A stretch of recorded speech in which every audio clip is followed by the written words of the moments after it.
Bismillahirrahmanirrahim. Assalamualaikum warahmatullahi wabarakatuh.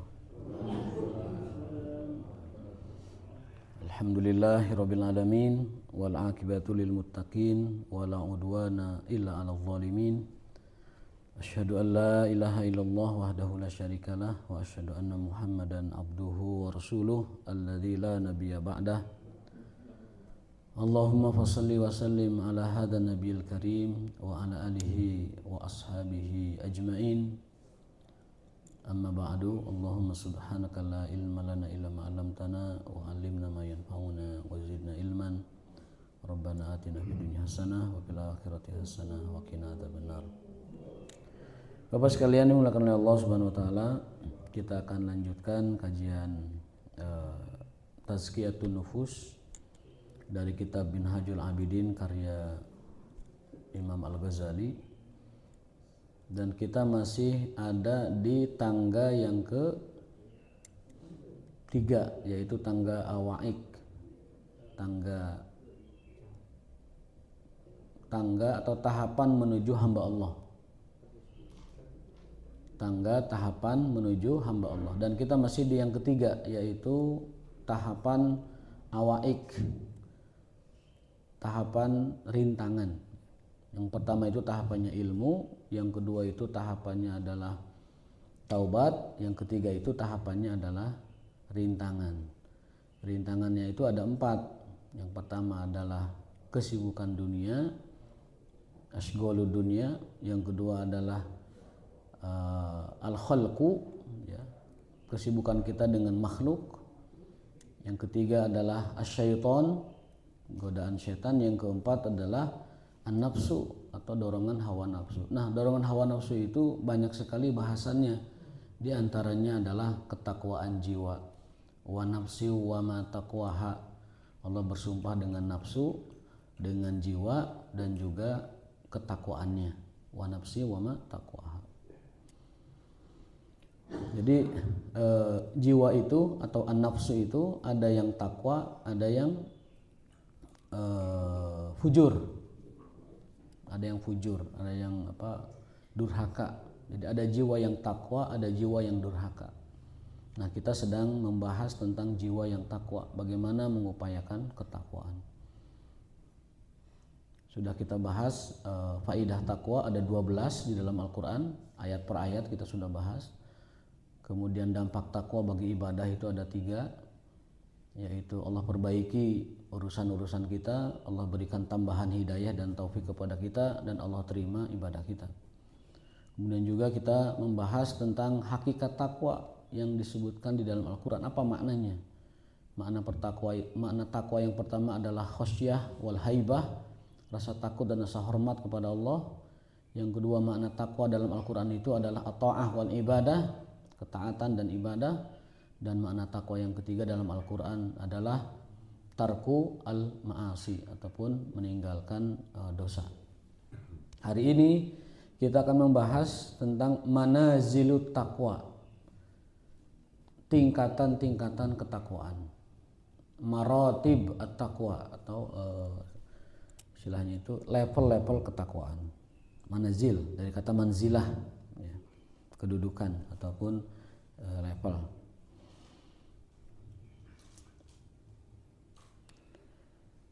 Manazilut taqwa salasatun. Tes. Manazilut taqwa salasatun. Taqwa anisyirki. Nah, yang pertama itu adalah takwa kepada Allah dari kemusyrikan. Takwa kepada Allah dari kemusyrikan.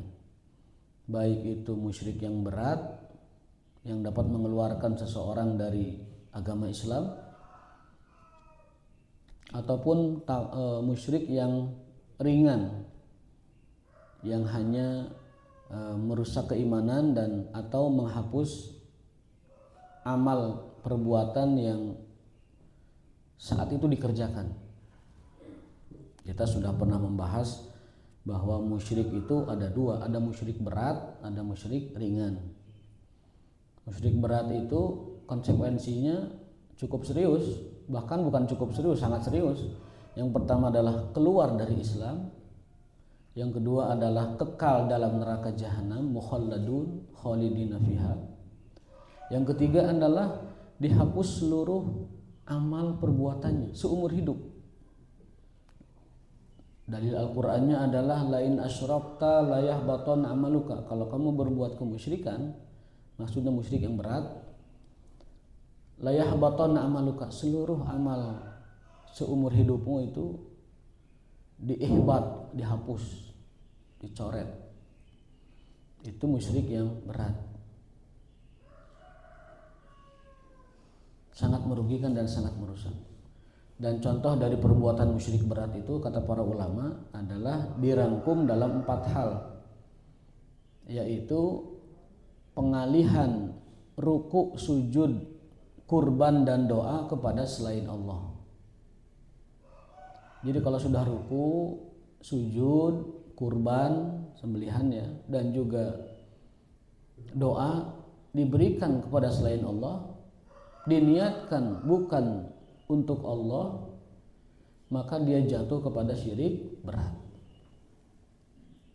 Misalnya ada orang bersujud kepada selain Allah, baik ke matahari, baik ke patung, baik ke kayu atau ke batu, itu syirik akbar dalam konsep akidah kita.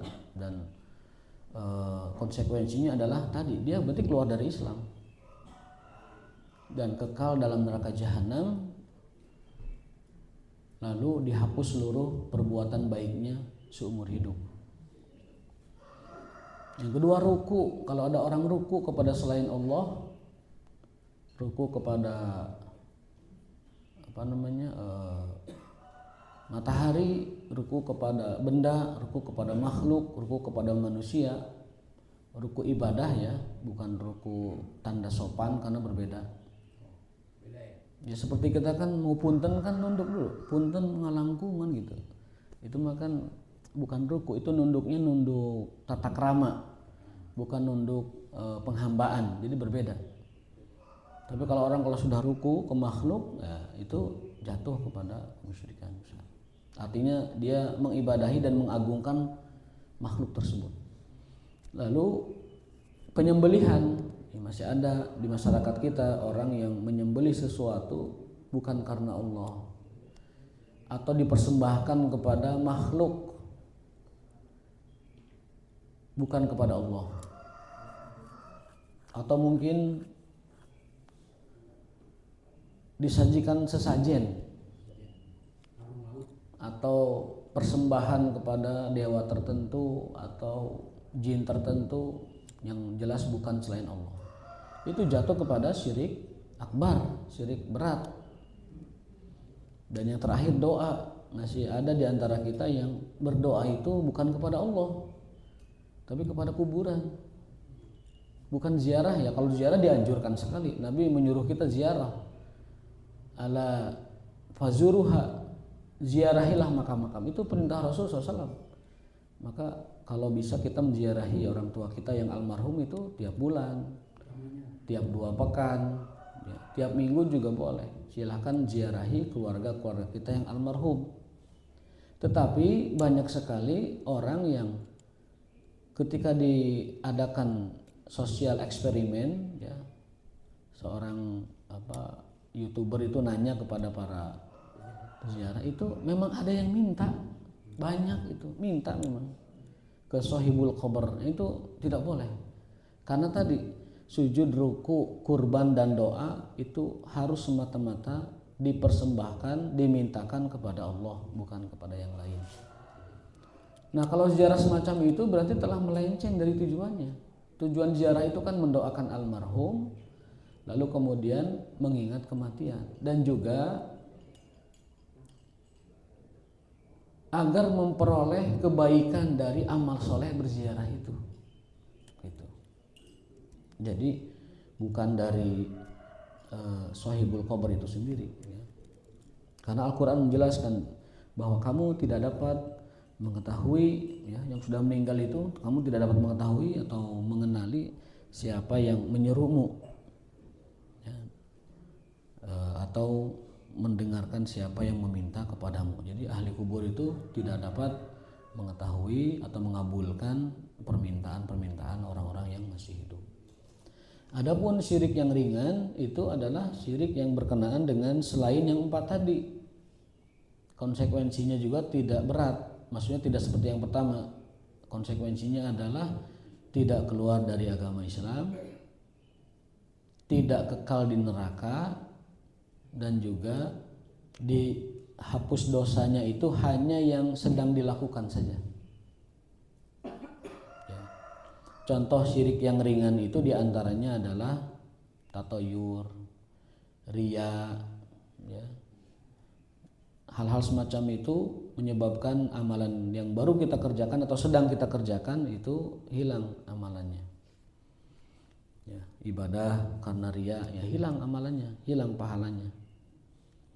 Bagaimana kalau dia bertobat lalu mengikhlaskan, ya sudah hilang, tidak bisa kembali lagi.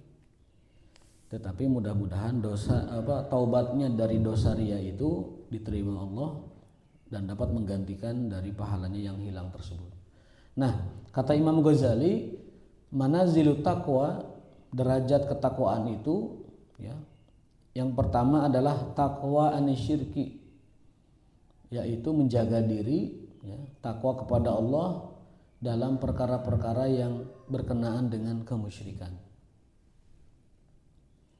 baik musyrik besar maupun musyrik kecil. Ya, di antara musyrik kecil itu bersumpah dengan selain Allah, itu juga musyrik kecil itu. Ya, contohnya demi bintang, ya, demi bulan, itu nggak boleh. Dalam sebuah hadis, man halafa, barang siapa yang bersumpah dengan selain Allah, maka dia sudah jatuh kepada kemusyrikan. Tapi musyriknya musyrik ringan. Musyrik ringan. Bersumpah demi Rasulullah, enggak boleh. Rasulullah tidak boleh dijadikan sebagai alat untuk bersumpah. Ya, atau sesuatu yang digunakan untuk bersumpah. Ya ada, tapi nggak boleh. Yang benar itu hanya demi Allah saja, bersumpah demi Allah. Jadi tidak usah ditambah dengan Rasulullah. Khawatir masuk ke hadis tadi, man halafa, barang siapa yang bersumpah bigairillah, selain Allah. Berarti selain Allah ya semuanya. Faqad asyraka, maka telah jatuh kepada kemusyrikan. Musyriknya musyrik kecil, musyrik ringan, tidak sampai mengeluarkan dari Islam atau masuk neraka kekal, enggak, tapi itu kategorinya musyrik ringan. Contoh lain musyrik ringan itu selain bersumpah dengan nama Allah, dengan selain nama Allah itu adalah mengatakan bahwa sesuatu terjadi itu karena Allah dan manusia. Ya. Soalnya Rasul melarang, jangan kau katakan ini terjadi karena Allah dan karena fulan. Tapi katakanlah ini terjadi karena Allah, kemudian karena jasanya si fulan. Jadi pakai kemudian. Misalkan ada suatu kesuksesan atau acara terselenggara, Rasulullah mengajarkan kepada kita jangan mengatakan ini sukses berkat karunia Allah dan juga keseriusan panitia misalkan. Nah, dilarang itu menggunakan kata dan, karena mensejajarkan peran Allah dengan peran manusia. Ya. Sampai Rasul mengatakan katakanlah summa. Saking Rasul ingin menjaga akidah umatnya. Hadza bifadlillah summa bifadli fulan. Ini berkat karunia Allah, kemudian karena jasanya panitia. Jadi pakai kemudian. Tidak boleh Allah disandingkan dengan manusia dalam kata sambung dan, tapi harus kemudian. La taqul sya'allah wa sya'a fulan.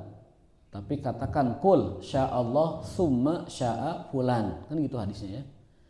Jangan kau katakan ini kehendak Allah dan kehendaknya manusia, ya, tetapi katakanlah ini kehendak Allah kemudian kehendaknya manusia.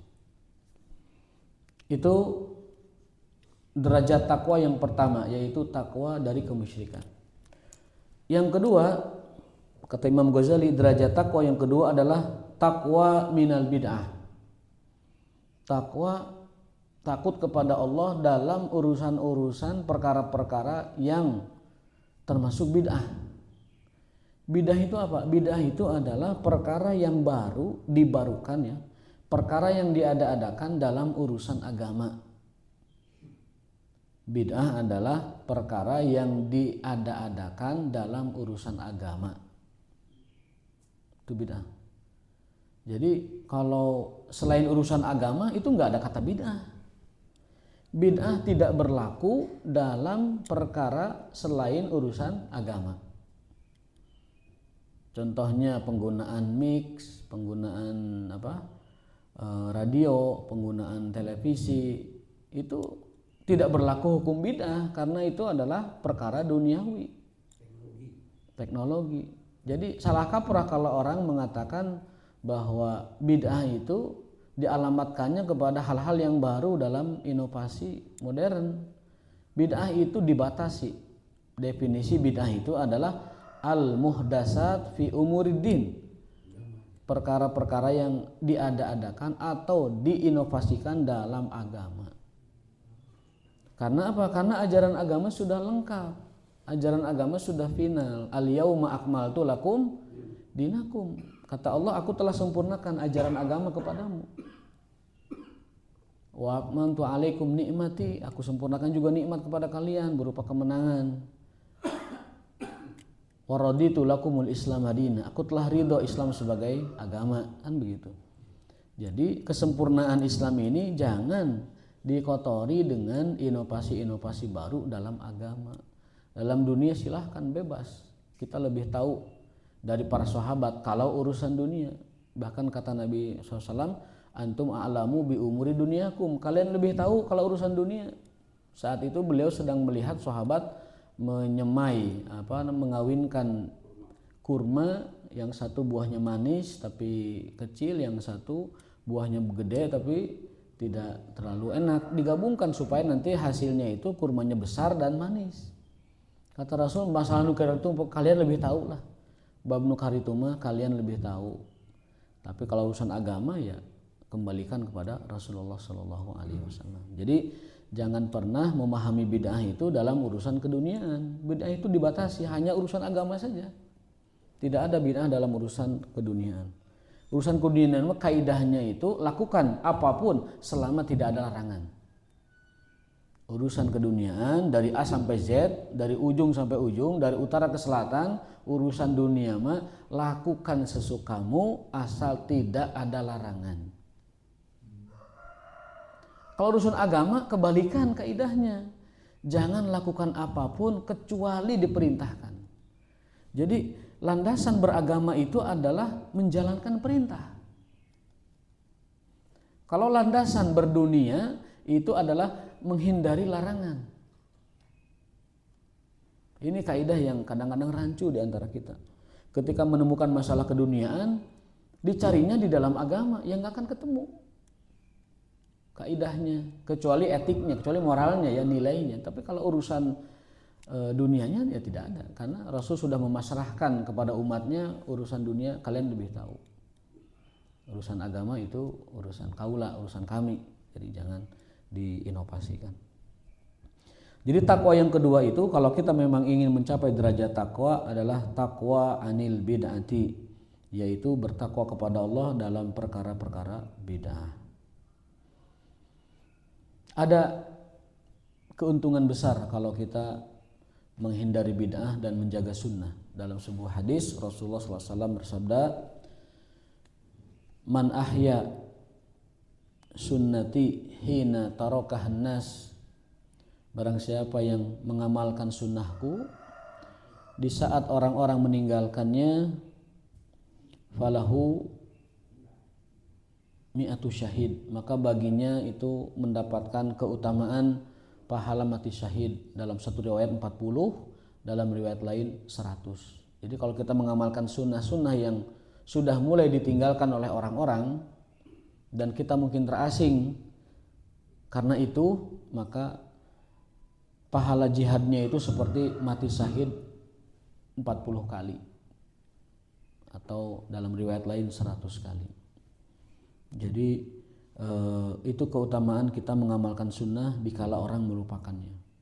Contoh yang paling sederhana yang kita amati di kehidupan masyarakat itu sunnah sholat gerhana. Itu beberapa tahun kemarin atau mungkin 10 tahun kemarin ya, orang itu diajak sholat gerhana itu keanehan, Pak. Di kampung saya aja itu tokoh agamanya saya ajak sholat gerhana tidak mengenal dan tidak pernah mempraktekkan seumur hidup. Dan kita polemik dulu sampai akhirnya ya karena media sekarang itu banyak, baru percaya setelah kita berikan informasi-informasi tentang bagaimana orang-orang sudah mulai menyadari sunnahnya sholat gerhana, bahwa itu adalah muakkad, sunnah yang sangat ditekankan dan tidak boleh ditinggalkan jika tidak ada alasan. Bahkan Abu Hanifah mengatakan wajib itu, ya, saking muakkadnya gitu, dan tidak pernah ditinggalkan oleh Rasulullah SAW. Nah, menghidupkan sunnah di kala manusia itu sudah mengabaikannya, itu pahalanya gede banget, setara dengan 40 syahid, bayangkan, setara dengan 40 syahid. Dan masih banyak sunnah-sunnah yang lain, terutama sunnah dalam bidang akhlak, sunnah dalam bidang adab, ya, sunnah di dalam perkara-perkara yang sifatnya hablum minan nas, itu banyak ya. Kadang kita fokus kepada sunnah-sunnah fi'liyah, tetapi kita abai dengan sunnah-sunnah yang sifatnya dengan akhlakiyah ataupun hablu minan nas.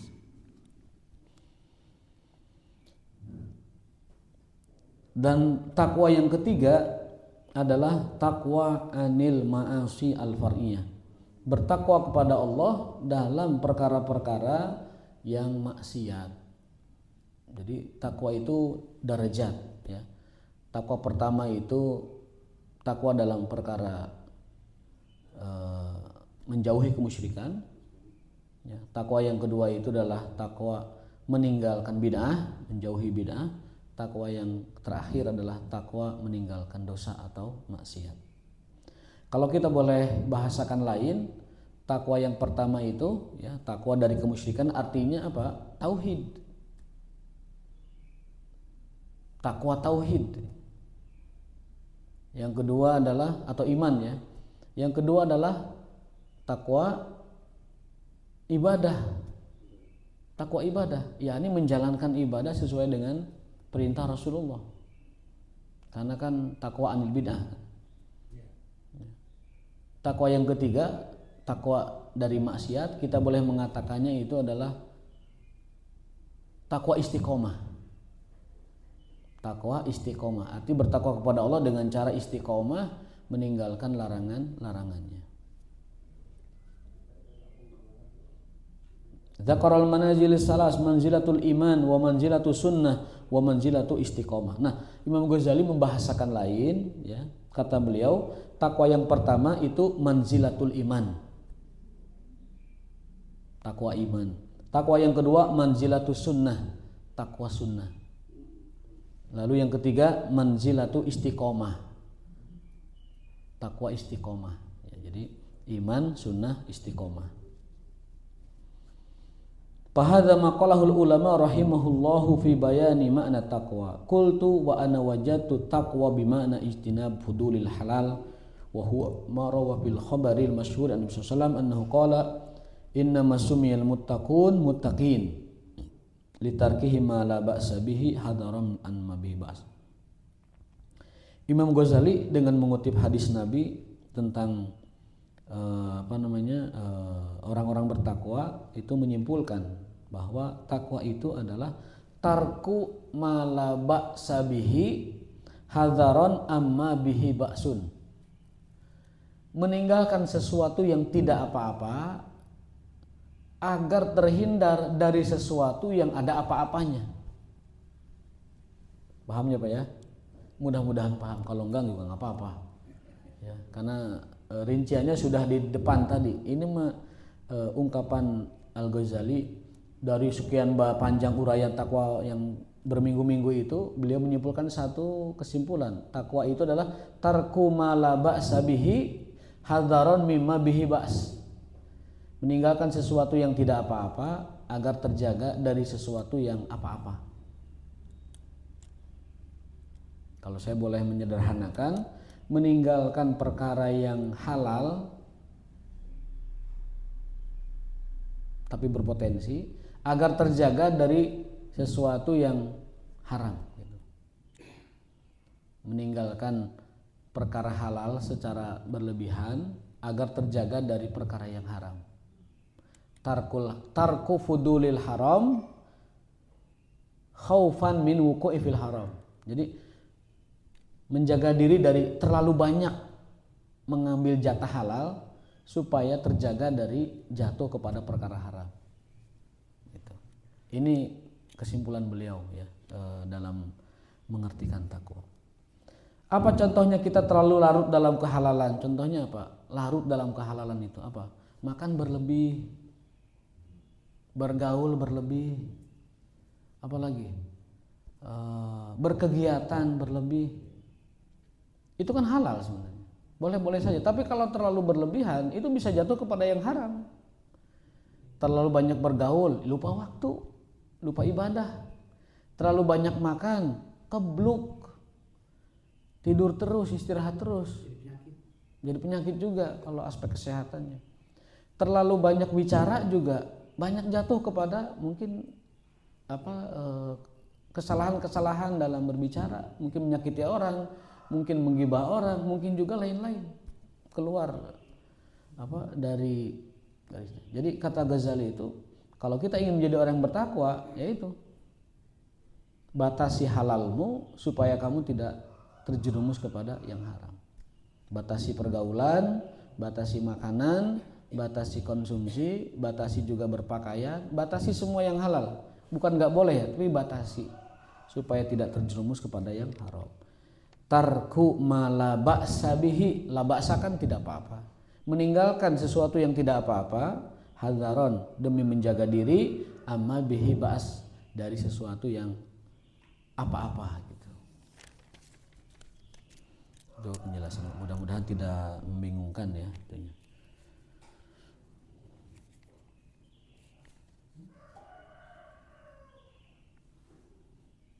Fudulul halal itu terlalu banyak mengambil yang halal, berlebihannya.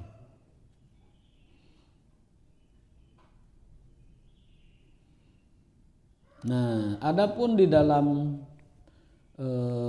penekanan atau implementasi takwa, ya, dalam implementasi takwa kata Ghazali, takwa itu ada dua. Kalau tadi kan manazil ya, tingkatan. Kalau sekarang tuh implementasi takwa itu bagaimana sih?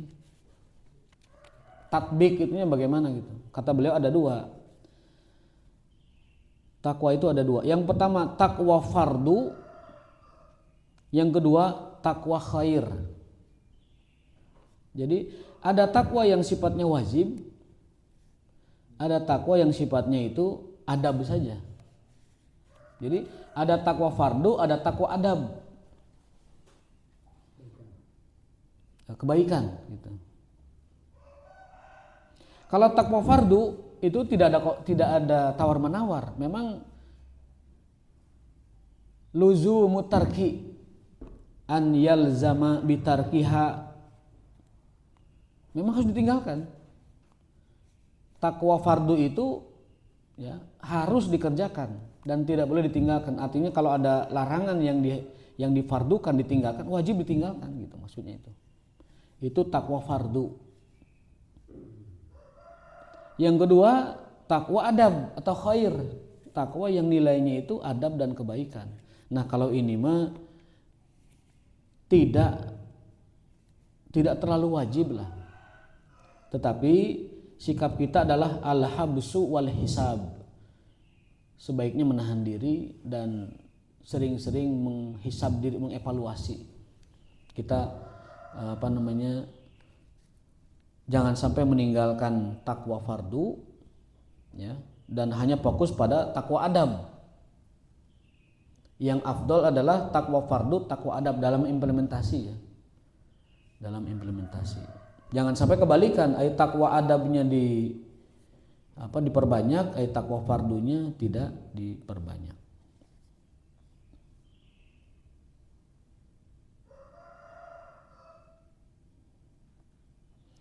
Nah ini, faman ata bil ula, barang siapa yang dapat melaksanakan takwa fardu, maka dia telah memperoleh darajatud dunya, artinya takwa standarnya sudah didapat. Waman ata bil atsaniyah atau bil ukhra, adapun yang dapat mengusahakan takwa adab, maka dia memperoleh darajatul ulia, takwa yang paling tinggi. Jadi kalau bahasa sederhananya, ada takwa standar, ada takwa yang high level gitu.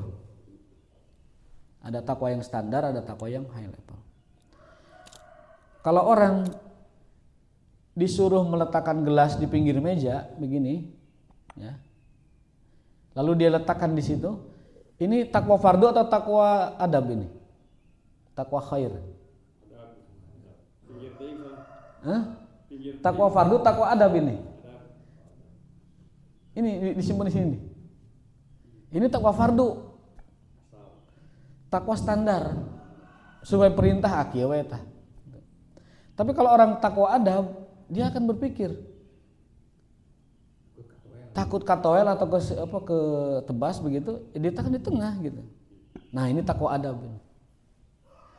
Jadi takwa adab itu orang punya hasbunya, orang punya hisabnya, orang punya pertimbangan lebih terkait dalam melaksanakan ajaran agama gitu. Nah, mungkin bahasa itunya itu tadi garis fikih dengan garis takwa. Jadi ada takwa standar ya sesuai dengan standarnya. Takwa fardu namanya. Memang harus kuduna gitu. Tapi ada orang yang memiliki takwa adab. Dia menjaga adab baik kepada Allah ataupun kepada manusia. Itu penjelasan Ghazali tentang takwa. Aduh, ini bismillah. Enggak. Sempat membaca itu saya di medsos, katanya yang disebut sunnah itu harus letter ada qaul dari Rasulullah SAW, barang siapa buat begini maka akan mendapat pahala ini. Kalau tidak, katanya cara makan, cara mandi, cara tidur itu mah ada saja, nggak ada pahalanya. Nah, itu berarti dia tidak memahami definisi sunnah berarti.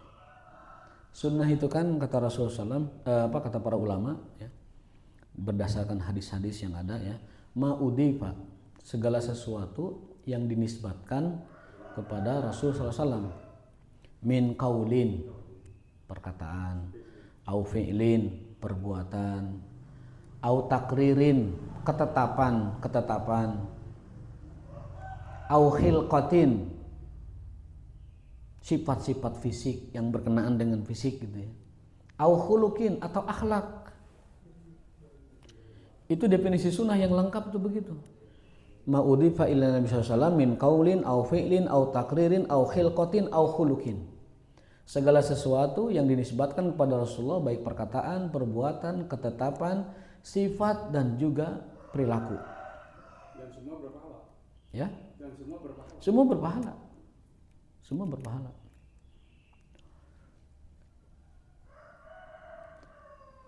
Bentuk mengikutinya, nah itu penjelasan mengikutinya aja ulama melakukan pendekatan. Ada yang sifatnya ittiba, yaitu mengikuti Rasul dalam perkara agama.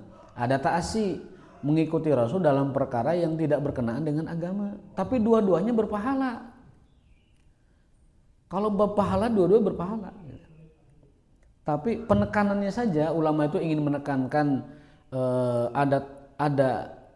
ada sunnah yang ittiba, ada sunnah yang ta'asi gitu.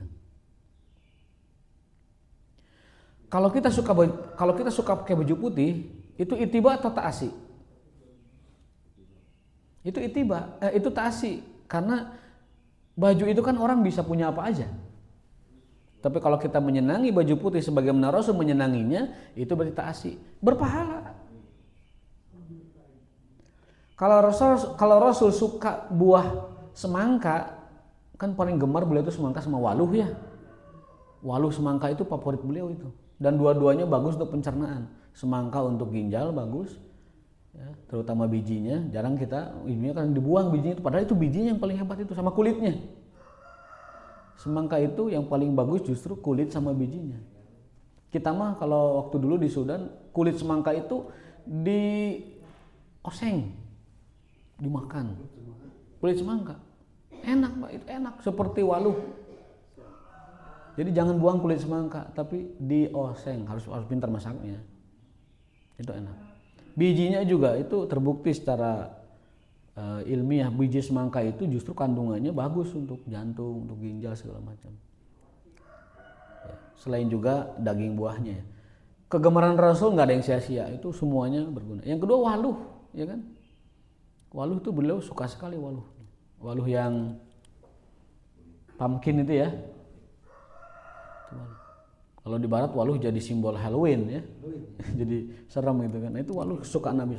Nah, kalau kita menyukai kesukaan Nabi seperti itu, apa berpahala? Karena kita menyukainya sebagaimana Rasul menyukainya, kan begitu.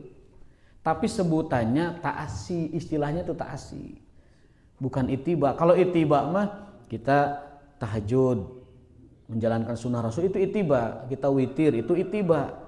Kita duha itu ittiba. Perkara agama. Kalau perkara dunia namanya ta'asi. Seperti Ibnu Umar, kalau dia berjalan ke sebuah jalan, itu beliau ikuti Rasul pernah megang batu apa, pohon apa, nincak di mana batuna, tetek celeanya di mana, diikuti. Itu Ibnu Umar itu. Orang paling ketat mengikuti sunnah. Apa ta'asi gitu. Langkah Nabi itu diikuti, celek. Langkah per langkahnya diikuti. Itu ta'asi. Berpahalanya dari karena Rasul melakukan itu, saya mencintai Rasul, ingin seperti itu. Ta'asi. Jadi penjelasan ulama tentang ittiba ta'asi itu bukan tentang pahala tidak pahala, tapi tentang membedakan aja istilahnya gitu. Ada ittiba berkenaan dengan agama, ada ta'asi gitu. Nah, adapun pertanyaan tadi bahwa kalau kita mengikuti hal-hal yang dari Rasulullah yang berkenaan dengan bukan ibadah tidak berpahala, itu keliru karena dia menyelisihi arti atau definisi sunnah yang ada dan disepakati oleh para ulama. Ta'asi dengan tabaruk berbeda ya. Kalau ta'asi itu dia mengikuti sunnah Nabi yang tidak berkenaan dengan agama secara langsung. Kalau tabaruk itu mengharapkan keberkahan. Nah, kalau tabaruk itu asal ada keterangannya, maka itu tabaruk jadi berpahala, jadi ibadah. Ya. Kalau tabaruk tidak ada contohnya, itu pertanyaannya barokah dari mana? Kan barokah itu kan milik Allah ya. Ini garis bawah ini. Berkah itu milik Allah. Ayatnya apa? Tabarakalladzi biyadihil mulku wa huwa ala kulli syai'in qadir. Allah itu yang maha memberi berkah. Tabarak, Allah itu maha memberi berkah. Maha suci, maha mulia, memberi berkah. Memberi nilai kebaikan dalam segala sesuatu. Maka sumber berkah itu Allah gitu.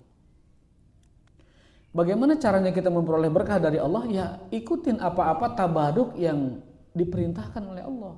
Biar jadi berkah. Contoh apa tabaruk dari Allah itu? Diam di masjid, itu berkah. Ya. Apalagi itikaf itu berkah. Nuntut ilmu itu berkah. Sowan ke orang tua itu berkah. Tabaruk dengan orang tua. Ada enggak contohnya begitu? Tidak ada, berarti tidak bisa tabaruk. Memang kiai memberi berkah? Kan tidak. Allah yang memberi berkah. Karena Allah yang memberi berkah dan pemilik berkah satu-satunya, maka apa-apa yang Allah sebutkan ada berkahnya, cari itu. Kalau sesuatu yang tidak Allah jelaskan berkahnya, ya tidak. Contoh yang paling nyata bentuk berkah itu apa? Salam dan bismillah, ya kan? Kalau kita masuk rumah, agar rumah itu mendapatkan limpahan keberkahan, kata Quran apa? Salam ketika masuk rumah. Fa idza dakhaltum buyutan fasallimu ala ahliha tahiyatan mubarakatan min indillahi thayyibah. Kata Allah, salam itu bawa berkah. Ya, berarti amalkan. Banyak-banyak salam ketika masuk rumah. Ada orang atau enggak ada orang? Itu sumber keberkahan. Bismillah juga sama. Kata Nabi SAW, barang siapa yang melakukan perbuatan tanpa bismillah, maka bahwa akto, terputus. Terputus apanya? Terputus berkahnya, terputus pahalanya, terputus hidayahnya, terputus taufiknya. Dulu kita belajar tafsir Fatihah kan gitu. Ketika orang mengamalkan sesuatu tidak baca bismillah, terputus semua itu. Berkahnya putus, pahalanya putus, kemudian taufiknya putus, hidayahnya juga putus. Sebaliknya berarti kalau orang memulai sesuatu dengan bismillah, kullu amrin dzibadin, ya, la yuzkar bismillah, kalau kita pahami kebalikannya berarti kalau kita baca bismillah dalam segala sesuatu, maka berkahnya kita dapat. Pahalanya kita dapat. Hidayah taufiknya kita dapat. Perlindungan penjagaannya juga kita dapat. Itulah untungnya kita baca bismillah di setiap aktivitas kita. Touring bismillah, makan bismillah, minum bismillah. Kok touring duluan ya kan, kamari kayak touring gitu.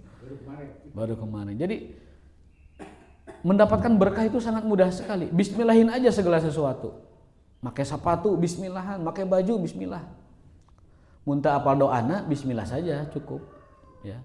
Apapun kegiatannya, tidak hafal doanya, cukup bismillahin aja. Dan tidak perlu lengkap bismillahnya, tidak perlu bismillahirrahmanirrahim. Bismillah saja cukup.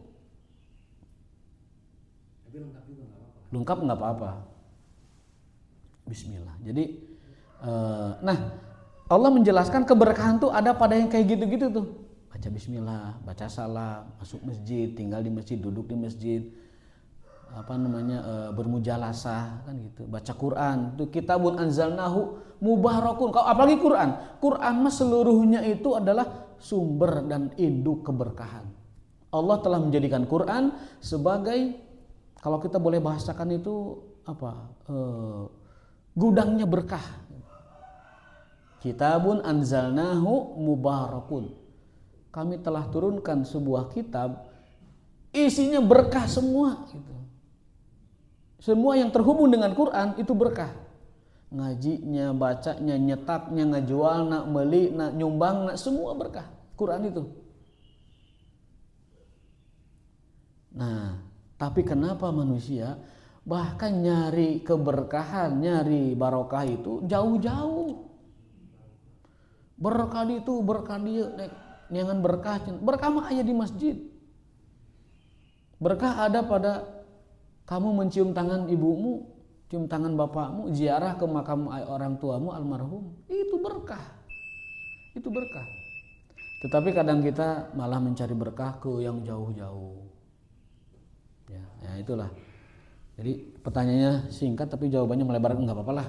Ya, kita mah enggak dikejar apa-apa ngajinya juga. Bukan seminar ya, bukan target. Qul qouli hadza wa astaghfirullah li wa lakum. Mudah-mudahan dengan kita taklim di sini menambah keberkahan dan menjadikan itu sebagai wasilah amal khair kita. Qul qouli hadza. Subhanakallahumma wa bihamdika asyhadu an la ilaha illa anta astaghfiruka wa atubu ilaik. Assalamualaikum warahmatullahi wabarakatuh.